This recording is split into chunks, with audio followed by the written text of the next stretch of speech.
बिस्मिल्लाहिर्रहमानिर्रहीम। My name is Mohammad Faisal और आज हम चैप्टर 11 से रिलेटेड न्यूमेरिकल्स को सॉल्व करेंगे।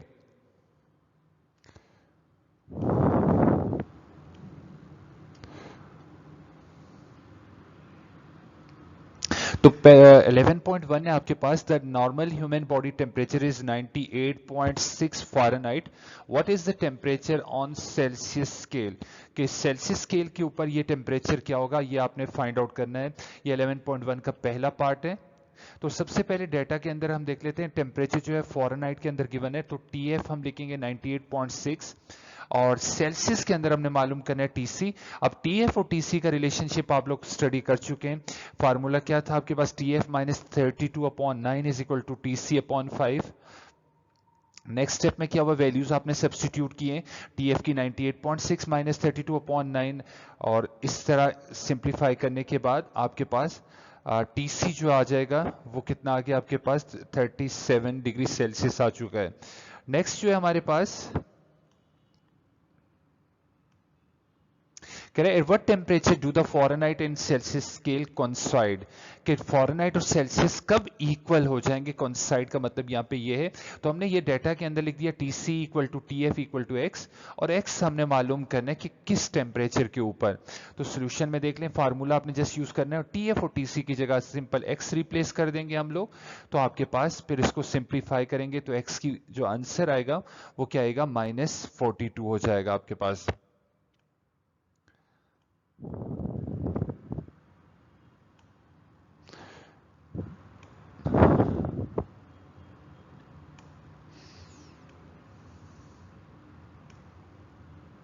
अगेन कह रहे at what temperature do the Fahrenheit kelvin scale coincide?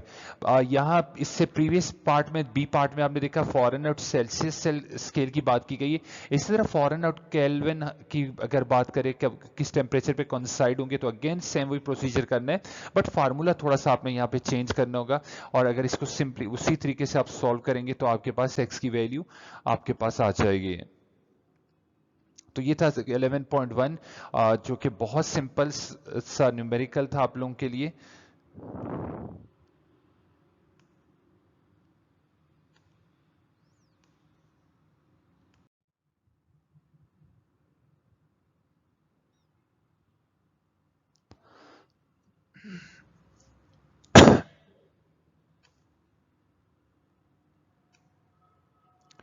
11.2 problem है, the steel rod has a length of 0.2 centimetre at 30 degree centigrade. What will be its length at 60 degree centigrade? Alpha की value class आपको दे दी गई 1.1 exponent पर kelvin जो है। तो सबसे पहले डेटा देख लें, आपके पास लेंथ सेंटीमीटर है, आप मीटर में कन्वर्ट करेंगे, 0.2 को 100 पे डिवाइड करें तो 0.002 मीटर आ जाएगा। टेम्परेचर 30 डिग्री सेल्सियस से और T2 जो है 60 डिग्री सेल्सियस से। अल्फा की वैल्यू आपके पास 1.1 एक्सपोनेंट -5 केल्विन है। एल डैश आपने मालूम करना है, what will be length at 60, नए टेम्परेचर पे एल डैश क्या होगा? तो एल डैश का फार्मूला यू नो कि L into 1 plus alpha delta T होता है आपके पास फार्मूला, उसमें ये वैल्यू सब्सटीट्यूट की हमने। तो आप कैलकुलेटर से इसको सॉल्व करें। सबसे पहले 60 में से 30 को माइनस किया, 30 आ गया, फिर उसको अल्फा की वैल्यू दैट इज 1.1 एक्सपोनेंट -5 से मल्टीप्लाई करेंगे हम लोग, तो आपका आंसर 3.3 एक्सपोनेंट -4 आएगा। बाकी चीजें एज इट इज रहने देंगे। फिर 1 और 3.3 एक्सपोनेंट -4 को एड अप करेंगे तो आपका आंसर 1.00033 आएगा। फिर उसको एल की वैल्यू से मल्टीप्लाई करें तो 0.002 से, तो आपके पास एल डैश आ जाएगी जो कि मीटर्स में होगी। या उसे आप सेंटीमीटर में चेंज करेंगे तो क्या करेंगे, 100 से मल्टीप्लाई कर दे तो आपके पास 0.2006 सेंटीमीटर आ जाएगा आपके पास। नेक्स्ट प्रॉब्लम है आपके पास, find the change in volume of a brass sphere. Brass एक मेटल है आपके पास, उसका एक स्फीयर बना हुआ है जिसका रेडियस 0.6 मीटर है। When it is heated from 30 to 100 degree Celsius. तो सबसे पहले रेडियस दे दिया गया है, T1 और T2 की वैल्यूज गिवन है। अल्फा फॉर ब्रास के लिए है 1.9 exponent -6 sorry per kelvin. Change in volume आपने कैलकुलेट करना है। तो class simple formula delta V is equal to V beta V delta T है आपके पास। Delta V as it is beta 3 alpha के बराबर होगा। और वॉल्यूम के लिए फार्मूला जो किसी स्फीयर के लिए 4/3 pi upon R cube, pi R cube होगा। और change in temperature T2 minus T1 कर दें, सिंपली आप इनमें वैल्यूज प्लेस करें तो आपके पास आंसर 0.0167 मीटर क्यूब आ जाएगा। अगेन आपके पास एक एयर स्टोरेज टैंक है whose volume is 110 litre, contains 2 kilogram of air in a pressure of 15 atm, और प्रेशर उसका गिवन दे दिया गया आप लोगों को, मास भी दे दी गई है। हाउ मच एयर मास आपने कैलकुलेट करनी, would have been force into the tank to increase the pressure to 18, यानी कि नेक्स्ट प्रेशर ताकि उसका कितना हो जाए, P2 हो जाए, 18 atm हो जाए। टेम्परेचर को क्या रखना आपने कांस्टेंट, V1 V2 आपको 110 लीटर है, वो टैंक गिवन है, टैंक की कैपेसिटी चेंज नहीं हो रही, तो वॉल्यूम, इनिशियल वॉल्यूम और फाइनल वॉल्यूम यानी कि V1 और V2 क्या रहेंगे आपके पास सेम। मास जो आपके पास M1 जो 2 kg है, P1 की वैल्यू आपके पास 15 atm है। लेटर ऑन जो प्रेशर होगा आप गैस इंसर्ट करने के बाद वो प्रेशर इंक्रीज करके 18 atm हो जाएगा। तो सिंपल सा आपने जो फार्मूला यूज करना है, याद रखिए P1 V1 upon M1 is equal to P2 V2 upon M2। यहां से आपने M2 कैलकुलेट करना है, तो वो वैल्यू सब्स्टिट्यूट करके आप M2 कैलकुलेट कर सकते हैं।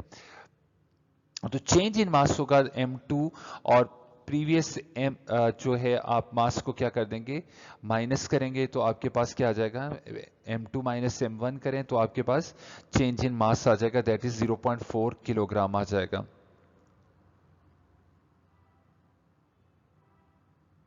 अच्छा, ये P1 V1 अपॉन M1 ये फार्मूला कैसे आया, लेट्स सी।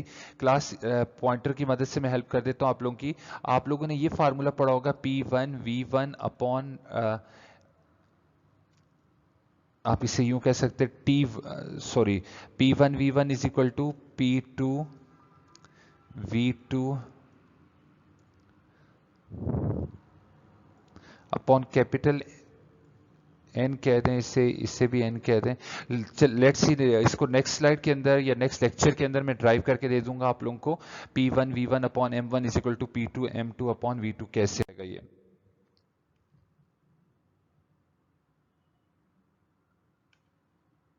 इलेवन 11.3 है एग्जाम्पल आपकी पेज नंबर 12 के ऊपर। Calculate the volume occupied by a gram mole of a gas at 0 degree centigrade and a pressure of 1 atm। तो क्लास सबसे पहले डेटा देख लें इसका। प्रेशर आपको 1 atm दे दिया गया, 1.01 एक्सपोनेंट 5 न्यूटन पर मीटर स्क्वायर में चेंज कर लें कि 1 atm में कितना न्यूटन पर मीटर स्क्वायर के बराबर होता है, ये आपने मेमोराइज करना है। टेम्परेचर 0 डिग्री सेंटीग्रेड है, केल्विन में चेंज कर लें। नंबर ऑफ मोल्स 1 है, आर की वैल्यू 8.314 है, वॉल्यूम आपने कैलकुलेट करना है क्लास। तो PV is equal to NRT formula लगा के आप क्या कर लेंगे, यहाँ से वॉल्यूम फाइंड आउट कर लेंगे, तो वो 0.0224 मीटर क्यूब आ जाएगा आपके पास।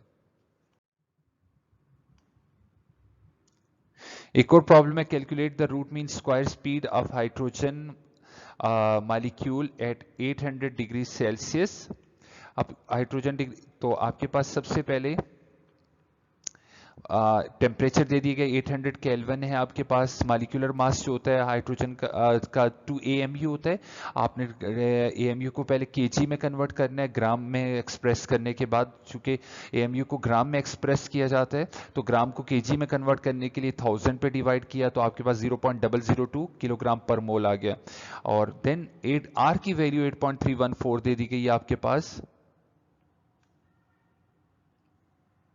रिक्वायर्ड क्या आपके पास, आपने कैलकुलेट करना है root mean square speed calculate करनी है। सिंपल फार्मूला है V R M S is equal to under the root 3RT upon M.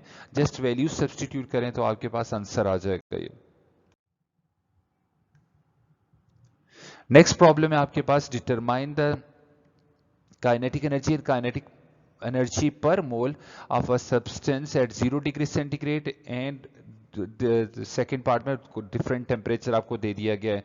तो आपने सबसे पहले टेम्परेचर 0 डिग्री सेंटीग्रेड के ऊपर 0 डिग्री को केल्विन में चेंज कर लें, 273 ऐड अप करेंगे। के की वैल्यू अपने कांस्टेंट याद रखनी है, 1.38 एक्सपोनेंट माइनस 23 है। आर की वैल्यू आपके पास 8.314 जूल पर मोल पर केल्विन है। मालूम क्या करना है, काइनेटिक एनर्जी और काइनेटिक एनर्जी पर मोल निकालिए। तो काइनेटिक एनर्जी का सिंपल फार्मूला यूज करेंगे, 3/2 kT। सिंपल वैल्यूज सब्सटीट्यूट करें, काइनेटिक एनर्जी आ जाएगी। और पर मोल निकालने के लिए आप लोग क्या करेंगे, ये जूल में आंसर आएगा पहले, और पर मोल के लिए फार्मूला सिंपल 3/2 RT लगा दें इस तरीके से, तो आपके पास काइनेटिक एनर्जी पर मोल आ जाएगी। या फिर उसको नंबर को, अगर आप काइनेटिक एनर्जी जूल को मोल में कन्वर्ट करने के लिए एवोगाड्रोस नंबर के ऊपर क्या कर सकते हैं, आप डिवाइड कर दें, तब भी आपका आंसर आ जाएगा। या ये वाला फार्मूला इस्तेमाल करें, it's up to you. 11 problem 11.6 से आपके पास डेटा में आपके पास हाइड्रोजन गैस है 2 किलोग्राम है, temperature initial temperature 650 degree Celsius है, T2 की बात करें वो 0 डिग्री सेंटीग्रेड है, आपके पास स्पेसिफिक हीट आपको दे दी गई है, और इसी तरह लेटेंट हीट भी आपको गिवन है। रिक्वायर्ड आपने ये चीज फाइंड आउट करनी है इसकी, तो आपने ये याद रखना है कि loss of heat exchange is equal to heat lost by iron is equal to heat gain by ice. जो आयरन हीट लॉस करेगा वो कौन गेन कर रहा होगा, ice at the same time वो हीट क्या कर रही होगी, गेन कर रही होगी। तो फार्मूला सिंपल है, C iron M iron delta T M ice L F के बराबर हो जाएगा आपके पास। सिंपल वैल्यूज रखे हैं, सी आयरन की 199.8, मास 2 किलोग्राम की बना, चेंज इन टेम्परेचर 650 माइनस 0 हो जाएगा, एम आपने कैलकुलेट करना, और एल एफ की वैल्यू 3.36 एक्सपोनेंट वैल्यू गिवन है आपके पास, इनको मल्टीप्लाई करके डिवाइड करेंगे तो आपके पास मास आ जाएगा।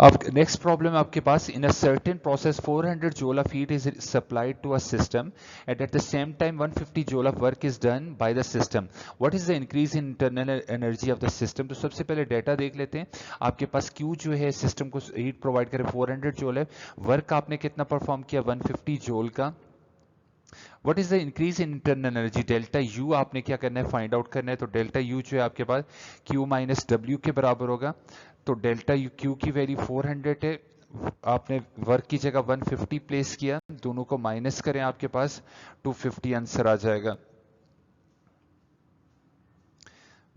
उसके बाद नेक्स्ट प्रॉब्लम है आपके पास 11.8, इसमें प्रॉब्लम है आपके पास डेटा जो गिवन है वो डेल्टा यू गिवन दे दिया गया है 100 जूल का, वर्क आपके पास 800 जूल का है, और क्यू आपने क्या करना है, कैलकुलेट करना है। तो सबसे पहले क्यू इज इक्वल टू क्या होगा, डेल्टा यू प्लस डब्ल्यू आपके पास है, क्यू डेल्टा यू की वैल्यू रखी आपने और डब्ल्यू की वैल्यू आपने प्लस कर दी, तो आपके पास आंसर जो आएगा वो 1200 जूल आ जाएगा आपके। A system absorbs 1000 joule of heat and delivers 600 joule of work while losing 100 joule of heat by conducting to the atmosphere. Calculate the change in internal energy of the system. Correct, 1000 joule की energy heat absorb कर रहा है और जो work कर रहा है वो 600 जूल का है, बट 100 जूल ऑफ हीट क्या हो रही है, वो कंडक्शन टू द एटमॉस्फेयर वो ज़ाया हो रही है। तो हीट को हम क्या कर सकते हैं, डेटा के अंदर देख लें, आपके पास Q1 1000 जूल है, Q2 माइनस 100 जूल है, तो टोटल हीट जो आपके पास 900 हो जाएगी। वर्क कितना 600 जूल का, डेल्टा यू आपने मालूम करना है, तो सोल्यूशन के अंदर सबसे पहले Q मालूम कर लिया, देखें क्योंकि टोटल 1000 जूल में से 100 जूल तो आपका एटमॉस्फेयर में वेस्ट हो रहा है, तो आप बाकी जो अमाउंट बचेगी वो कितनी होगी, आपके पास 900 जूल होगी। अब ये फार्मूला आप यूज कर लें Newton first law of thermodynamics वाला, delta U is equal to Q minus W का, दोनों को माइनस करेंगे आप,